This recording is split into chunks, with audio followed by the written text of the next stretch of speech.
अगला ऐलान बाकी। तो इस वक्त के सबसे बड़े सवाल कि आखिरकार राजस्थान में अब कमान किसके हाथ में होगी, इस पर फैसला होना अभी बाकी है। अभी भी इसके ऊपर संशय के बादल है, क्योंकि जिस तरीके की बयानबाजी इस वक्त सामने आ रही है वो कई सवाल भी खड़े कर रहे हैं। और इसी पर आज चर्चा करने के लिए खास पैनल हमारे साथ मौजूद है। प्रदेश की सबसे बड़ी चर्चा हम करने जा रहे हैं। हमारे साथ आर तिवारी जुड़ चुके हैं, कांग्रेस पार्टी के नेता। मुराद अली हमारे साथ हैं, भारतीय जनता पार्टी के नेता। और मिथिलेश जैमिनी हमारे साथ हैं, वरिष्ठ पत्रकार के तौर पर। सबका बहुत स्वागत। और सबसे पहले तिवारी साहब, सवाल इस बात को लेकर के कि आखिरकार जो विधायक दल की बैठक होनी जा रही है उससे पहले ये बैठकों का दौर क्या कहता है आपकी पार्टी के भीतर? क्या वो घड़ी वापस आ गई है जब सीएम अशोक गहलोत सचिन पायलट की अदावत चरम पर थी और ये आरोप लग रहे थे कि मानेसर से लगा करके जयपुर के बीच में जिस तरह की चर्चाएं थी, क्या वो घड़ी वापस आ गई है? हेमंत, आपका प्रश्न ज्वलंत प्रश्न है और समसामयिक है जी। आपने चर्चा करवाई, इसके लिए धन्यवाद, शुक्रिया।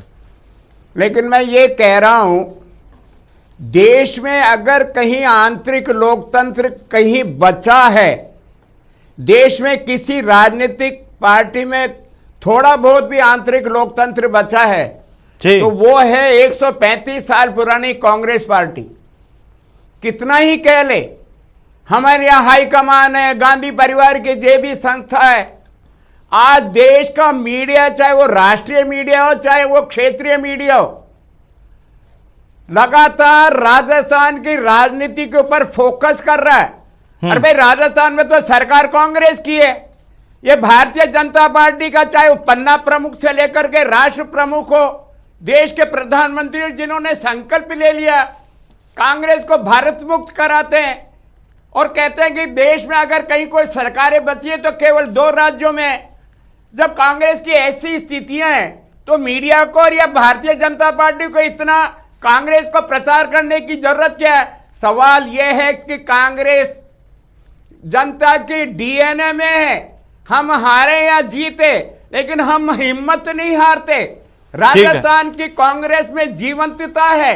आज बहुत बड़ा फैसला हो रहा है। हमारे राज्य के मुख्यमंत्री जननायक आने वाले कुछ दिनों में भारतीय राष्ट्रीय कांग्रेस के अध्यक्ष होंगे। राजस्थान के लाखों लाखों कांग्रेस कार्यकर्ताओं के लिए वो तो साफ है तिवारी साहब, वो तो साफ है। लेकिन सवाल यह है, और यह सवाल इसलिए है क्योंकि सुभाष गर्ग जो कि मंत्री हैं राजस्थान सरकार के, उनका यह बयान आया कि जिन्होंने सरकार गिराने की कोशिश की उन्हें सत्ता सौंपने की तैयारी है। और इसलिए मैंने पूछा क्या फिर वही घड़ी आ गई? उस पर आपने जवाब नहीं दिया। आप ही की सरकार के कद्दावर नेता कैबिनेट मंत्री गोविंद राम मेघवाल ने कहा कि अशोक गहलोत ही मुख्यमंत्री रहने चाहिए। संयम लोढ़ा मुख्यमंत्री के सलाहकार, उन्होंने कुछ देर पहले कहा कि अगर विधायकों की इच्छा के अनुरूप निर्णय नहीं हुआ तो सरकार गिरने की स्थिति भी आ सकती है। ये क्या है जी? मैं कांग्रेस के साथियों की तरफ से अपनी बात कहने के लिए तैयार हूं।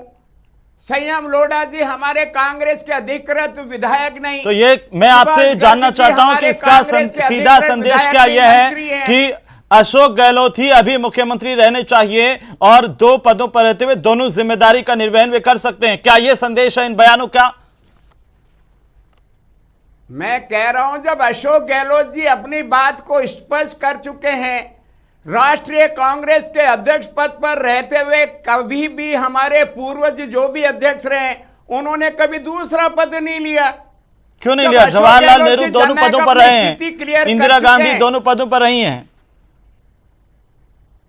मैं कह रहा हूं राज्य में और केंद्र में फर्क पड़ता है। वो तो और अभी मौजूदा हालात में बहुत सारे लीडर्स हैं अलग अलग पार्टियों में भी रहे जो 2 पदों पर है, राष्ट्रीय अध्यक्ष भी है, मुख्यमंत्री भी है। हमारे सामने उदाहरण नहीं है हेमंत। ठीक है, आप उदाहरण खोजिए, मैं वापस आता हूं। मुराद अली जी, क्या अब ये जो बयान है और जिस तरह से तिवारी साहब कह रहे हैं कि सिर्फ आंतरिक लोकतंत्र कांग्रेस पार्टी में ही बचा है, मुराद साहब? देखिए हेमंत जी, इनके आंतरिक लोकतंत्र का अंदाजा इस बात से लगा लीजिए कि जब सचिन पायलट जी को प्रदेश अध्यक्ष के पद से हटाया गया राजस्थान में और डोटासरा जी को अध्यक्ष बनाया गया, तब किस चुनाव के तहत बनाया गया था, तिवारी जी के पास इसका जवाब नहीं मिलेगा। दूसरी बात मैं आपको बता दूं, अशोक गहलोत जी की ताज़ा स्थिति समझिए आप। ये अध्यक्ष बनेंगे बाद में, हम भारतीय जनता पार्टी या पूरा देश जो सोच रहा है कि रिमोट तो आखिर गांधी परिवार के पास में होना है, लेकिन इनका यू टर्न देखिए आप, दो स्टेटमेंट देखिए। पहले इन्होंने कहा कि 1 पद 2 पद 3 पद भी रह सकते हैं। जो ही राहुल जी ने प्रेस कॉन्फ्रेंस की, वापस सुर बदले, इन्होंने कहा कि जैसा भी जो बोले वैसा चलेगा। उसके बाद पहले कहा पायलट के अलावा या छोड़ना नहीं चाहते थे सरकार, अब कह रहे हैं कि युवा को मौका मिलना चाहिए। तो आज की ताज़ा स्थिति में जब इनके भावी राष्ट्रीय अध्यक्ष की ये स्थिति है कि गांधी परिवार के अलावा एक शब्द नहीं बोल सकते, आगे इनसे देश क्या उम्मीद करेगा। रही बात राजस्थान की सियासत की, जिन संयम लोढ़ा जी को आप कह रहे हैं वो हमारे अधिकृत विधायक नहीं हैं, सुभाष गर्ग जी के लिए कह रहे हैं कि हमारे वो कांग्रेस के लोग नहीं हैं, आप अब इतने गुणगान कर रहे हैं अशोक गहलोत जी के। अशोक गहलोत जी ने अभी समझाया था आपको थोड़ी देर पहले कि सहयोगी दलों को भी साथ लेके चलो, तो आप तो खुद उनको फॉलो नहीं कर रहे। और इनकी विचारधारा का अंदाजा इस बात से लगा लीजिए कि सचिन पायलट जी का जन्मदिन 7 तारीख को था, उससे पहले एक दिन पहले 6 तारीख को पायलट गुट के लोगों ने ब्लड डोनेशन कैंप का आयोजन किया। खुलेआम उन्होंने कहा हमारा लीडर पायलट, हमारी विचारधारा पायलट, हमारी पार्टी पायलट। तो इनके किसी विचारधारा में कोई यकीन बचा ही कहां है हेमंत जी? आप देख लीजिए, यहां तो विस्फोट होना था, हो गया, और पायलट जी को ही मुख्यमंत्री बनना पड़ेगा और इनको बनाना पड़ेगा, इनकी मजबूरी हो चुकी है। अच्छा, आप सचिन पायलट की पैरवी क्यों कर रहे हैं? हम सचिन पायलट जी की पैरवी इसलिए कर रहे हैं कि हेमंत जी, इन्होंने जिस आदमी को नाकारा, निकम्बा और नालायक का खुले तौर पे राजस्थान की राजनीति, राजस्थान की जनता गवाह है इस बात की, आप उसे फिर काबिल अचानक बना रहे हैं। आप उन्हें फिर मौका क्यों दे रहे हैं? आपको अगर लगता है वो किसी काम के नहीं है तो आप वो इनकी पार्टी का भीतरी मामला, आंतरिक मामला है। मैं आता हूं मुराद साहब आपके पास वापिस। मिथिलेश जैमिनी जी हमारे साथ हैं लगातार। मिथिलेश जी, एक वरिष्ठ पत्रकार के तौर पर मेरा सवाल यह है कि आपने सुबह से लेकर के अब तक के बयान तो देखे होंगे। मुख्यमंत्री से शुरुआत करते हैं। सीएम अशोक गहलोत ने आज कहा कि नई पीढ़ी को मौका मिलना चाहिए। फिर शांति धारीवाल के घर पर तैयारी हो गई, वहां पर एक गुट के तमाम विधायकों के पहुंचने का सिलसिला जारी है। वहां से जो बयान आए हैं, गोविंद राम मेघवाल जो सरकार के कद्दावर मंत्री हैं, कैबिनेट मंत्री है, उन्होंने कहा कि अशोक गहलोत ही मुख्यमंत्री रहने चाहिए। इसको लेकर के मंथन है। आपको क्या लगता है कि इन परिस्थितियों में क्या सीएम कौन होगा, इसका फैसला हो गया है, सिर्फ औपचारिकता बाकी है या फिर अभी और खेल देखना बाकी है? देखिए, अभी मुझे लगता है कि फैसला तो हो चुका है और वो सचिन पायलट का नाम है, इसमें कोई शक शुबा बाकी नहीं रहा है। अब ये बार्गेनिंग की पोजीशन चल रही है कि जब नया मंत्रिमंडल बने तो गहलोत कैंप के लोगों को भी उसमें बराबर की हकदारी मिले, इसलिए ये बार्गेनिंग की पोजीशन चल रही है। लेकिन मुझे लगता है कि अब ऐसा नहीं करना चाहिए। कांग्रेस के जितने भी, चाहे महेश जोशी हो, चाहे महेंद्रजीत मालवीय हो, चाहे महेंद्र चौधरी हो, इस तरीके का मैसेज देने की जरूरत नहीं है, क्योंकि अशोक गहलोत का कद अब राष्ट्रीय स्तर पर जा रहा है। तो उनकी भी एक जिम्मेदारी बनती है कि वो राष्ट्रीय अध्यक्ष बनने से पहले अगर उनके खुद के प्रदेश में ऐसे बगावती तेवर दिखते हैं तो पार्टी के लिए नुकसानदायक। अब जहां तक बात है अशोक गहलोत जी के बयान की, अशोक गहलोत जी कह रहे हैं बार बार रिपीट करिए, 42 साल से वो आला कमान की मर्जी पर ही तो उनका गेट कोई और खोल रहा है गाड़ी का। कभी उन्होंने 42 साल से अपनी गाड़ी का गेट नहीं खोला। ये अशोक गहलोत को आला कमान नहीं तो दिया है, और वो बार बार रिपीट की बात कर रहे हैं। 156 के बाद 56 कैसे आई, 96 के बाद 21 कैसे आई? इससे रिपीटेशन कहते हैं क्या? इससे रिपीट कराना चाहते हैं क्या आप? तो आपको अपने बयानों पर ध्यान देना पड़ेगा। और आप देखिए कि आज आप रिपीट की बात कर रहे हैं, लोकसभा चुनाव में उनके खुद के बूथ पे उनका बेटा चुनाव हार गया। ये रिपीटेशन की पहचान है क्या?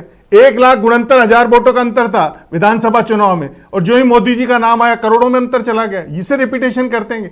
तो आप भी तो आला कमान की मर्जी पर ये राज भोग रहे हो ना 42 साल से। उससे पहले आप एनएसयूआई में थे, डीसीसी के अध्यक्ष रहे, तो आपने भी तो आला कमान की मर्जी से राज भोगा। अब कोई सामने कोई ऐसा नौजवान है जिसने संघर्ष करके अपना ग्राउंड तैयार किया है तो उसे मौका दीजिए। उसमें बीच में भांजी मारने से या बीच में माहौल खराब करने से कुछ नहीं। आप सुबह चले गए तनोट 5 माता के, ठीक है, आपकी आस्था है, मान लिए, लेकिन उसके बाद में धारीवाल जी के घर पे जो कुछ हो रहा है वो क्या है?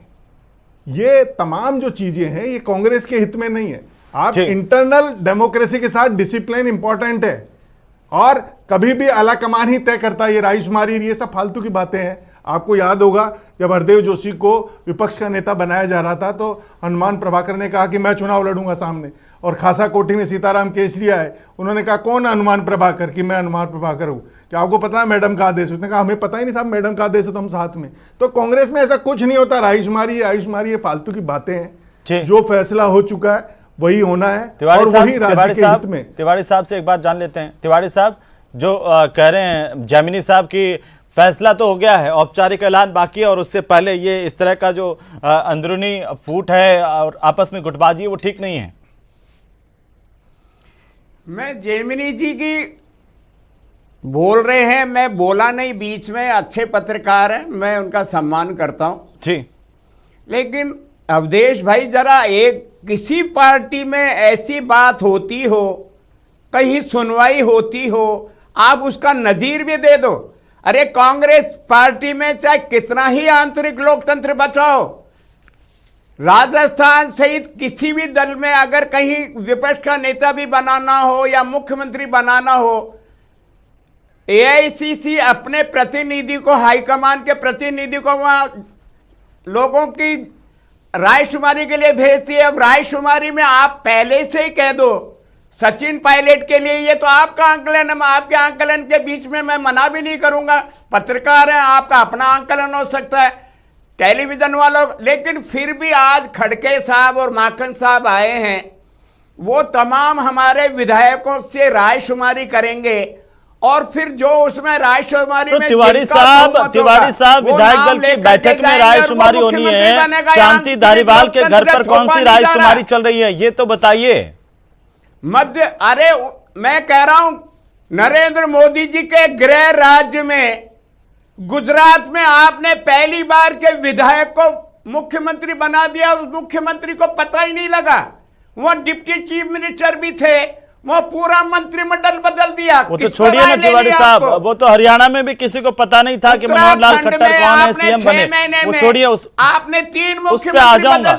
मेरा सवाल सीधा सीधा ये है तिवारी साहब, मेरा सवाल सुन लीजिए, मेरा सवाल है सीधा सीधा। आप कह रहे हैं रायशुमारी से तय किया जाना है, मैं आपकी बात को इनकार नहीं कर रहा हूं तिवारी साहब।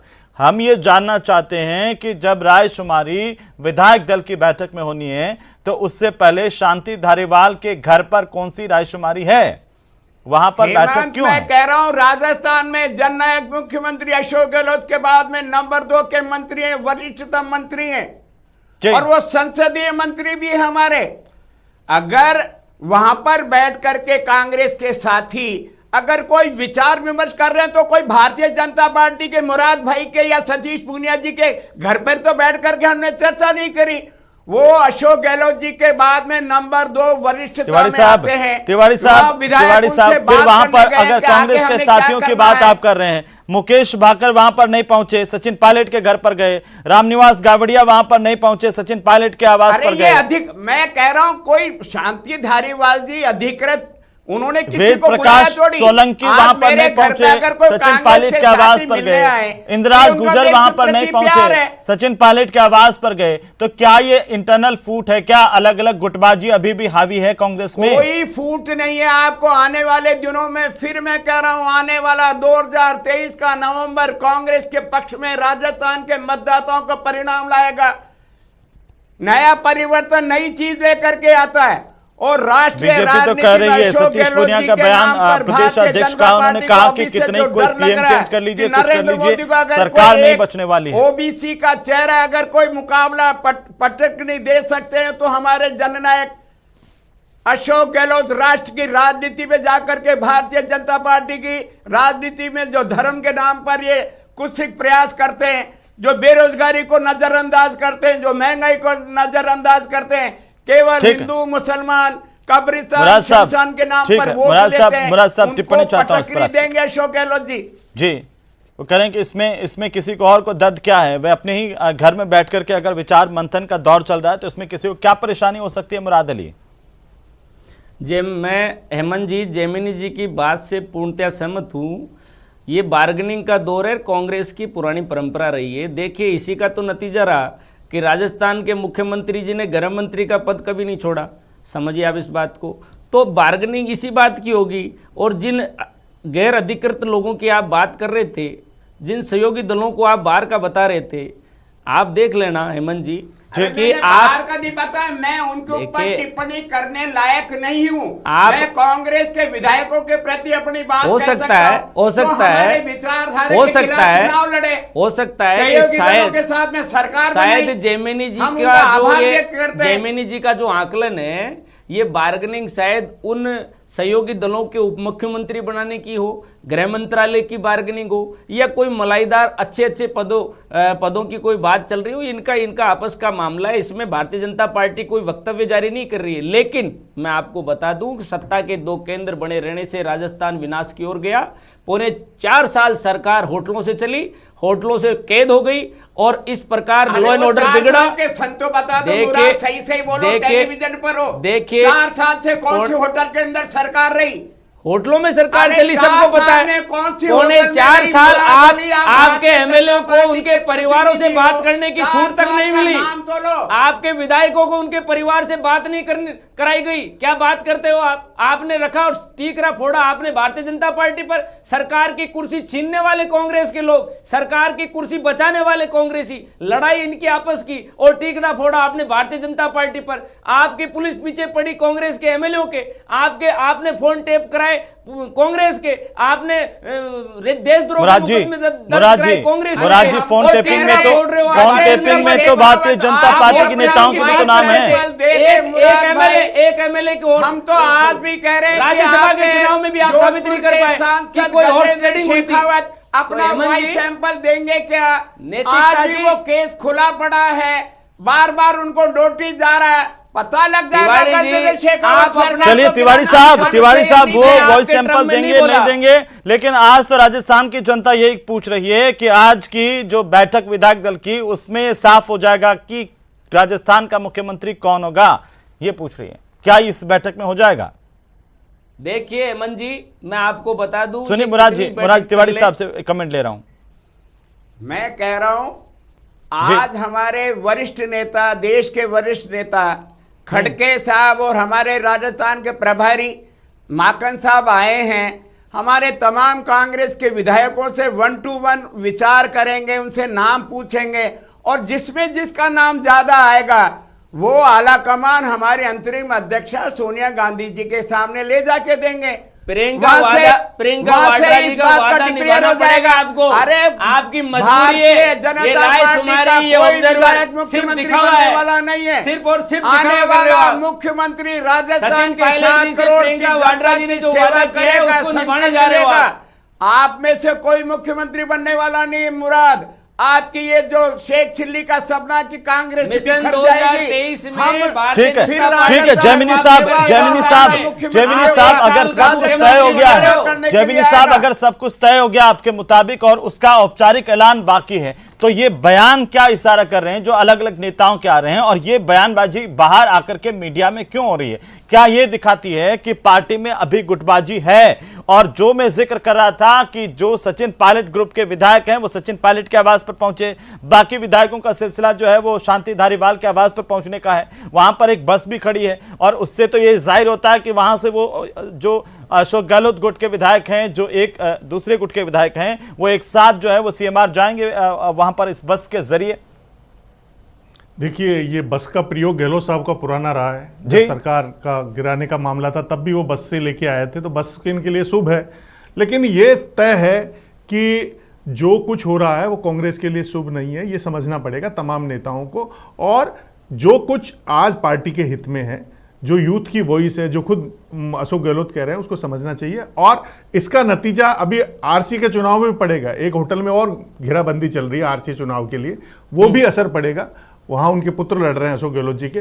तो ये भी समझना चाहिए कि अभी ये जो जितने भी ये सुबह 5 घंटे जब ये तनोट गए हैं, उसके बाद में अपने साथ डोटासरा जी को और प्रताप सिंह जी को लेके गए, और उसके बाद बयानों का जो सिलसिला है, नहीं तो अशोक गहलोत जी जैसे कद्दावर नेता को पार्टी ने क्या नहीं दिया, मेरे समझ में नहीं आ रहा। जिस आदमी वो तो दूसरा गुट कह रहा है कि सचिन पायलट को पार्टी ने क्या नहीं दिया, इतनी कम उम्र में केंद्रीय मंत्री, सांसद, विधायक सब कुछ तो बनाया। उनकी रमा पायलट भी सांसद रही, खुद उनके पिता केंद्रीय मंत्री रहे। देखिए, वो बिल्कुल सही है, लेकिन जिताऊ और टिकाऊ एक चेहरा चाहिए जी। और राजस्थान के तमाम सर्वे कह रहे हैं कि अभी कांग्रेस में कोई एक ऐसा फेस है जो रिपीटेशन की दौड़ में है, तो वो सचिन पायलट है। वो जहां भी जाते हैं जिस तरीके से मोब आ रहा है वो साफ जाहिर कर रहा है। वो बीजेपी के लिए भी अलार्मिंग सिचुएशन है, इसलिए बीजेपी के लिए भी सचिन पायलट प्रॉब्लम क्रिएट करने वाले हैं। लेकिन अब अशोक गहलोत खेमे में अशोक गहलोत जी को लेकिन ये बड़ा दिलचस्प है कि आप कह रहे हैं कि बीजेपी के लिए सचिन पायलट अलार्मिंग पोजीशन है, और भारतीय जनता पार्टी को आप देखिए तो वो इस बात की पैरवी करती है कि पायलट ही मुख्यमंत्री बनने चाहिए। दूसरी तरफ सचिन पायलट वो जब तक जब तक नहीं बने पार्टी पर अटैकिंग मोड में नहीं आता है जितना अशोक गहलोत के इक्विवेलेंट हम देखते हैं अभी तक। अटैकिंग मोड अलग सीधे तौर पर जो भारतीय जनता पार्टी के नेतृत्व पर राजस्थान का उस आक्रामक अंदाज में अभी जो सरकार नहीं आए राजस्थान में अभी जो सरकार है वो पूर्वी राजस्थान की वजह से, और पूर्वी राजस्थान में किसका जनाधार है आप निकाल लीजिए, सचिन पायलट का। तो बीजेपी का सुपड़ा साफ है पूर्वी राजस्थान में। एक शोभा रानी कुशवाहा वो भी राज्यसभा चुनाव में छोड़ के चलेगी बीजेपी को। तो ये तमाम जो जातिगत गणित है वो बीजेपी के लिए पेट में दर्द करने वाले हैं। मुराद साहब एक टिप्पणी चाहता हूं, जैमिनी साहब कह रहे हैं कि सचिन पायलट आपके लिए भी अलार्मिंग सिचुएशन है। हेमंत जी ये सिर्फ और सचिन पायलट अगर सीएम बनते हैं तो बीजेपी का सुपड़ा साफ हो जाएगा, जल्दी से कमेंट कीजिए। ऐसा बिल्कुल नहीं है हेमंत जी, मैं आपको बता देता हूं। ये राजस्थान में किसी को भी मुख्यमंत्री बना के देख लें, अपनी इस प्रयोगशाला में नित नए कितने भी प्रयोग कर लें, और कांग्रेस के इस डूबते हुए टाइटैनिक जहाज का किसी को भी कप्तान बना के देख लें, देश में कांग्रेस का किसी भी प्रकार से कोई चमत्कार और उद्धार हो नहीं सकता। उसका कारण यह है कि भारतीय जनता पार्टी मैं आखिरी टिप्पणी चाहता हूं, सचिन पायलट को मुख्यमंत्री बना दे तब भी क्या भारतीय जनता पार्टी के लिए परेशानी नहीं होगी? बिल्कुल नहीं होगी। भारतीय जनता पार्टी का प्रत्येक कार्यकर्ता इतना मजबूत हो चुका है।